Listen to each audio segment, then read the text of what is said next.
একটি মেয়ে ছিল। মেয়েটির নাম ছিল সাফা। সে চকলেট খেতে খুব পছন্দ করত। তার বাবা মা তাকে বলতো, সাফা, বেশি চকলেট খাওয়া ঠিক না। কিন্তু সে তার বাবা মার কথা শুনতো না। সে চুপি চুপি অনেক চকলেট খেয়ে ফেলত। এক রাতে সে চকলেট খেতে খেতে ঘুমিয়ে পড়ল। সে সকালে উঠে দেখল তার দাঁতে অনেক ব্যথা, আর সে যন্ত্রণায় নড়তে পারে না।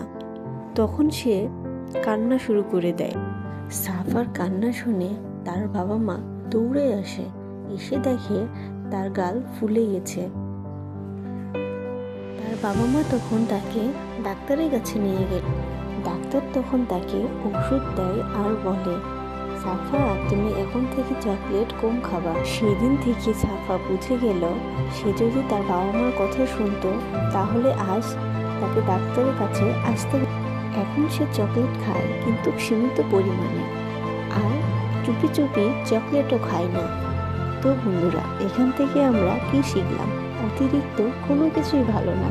আর যদি আমরা বাবা মার কথা শুনি তাহলে আমাদের ভালোই হবে।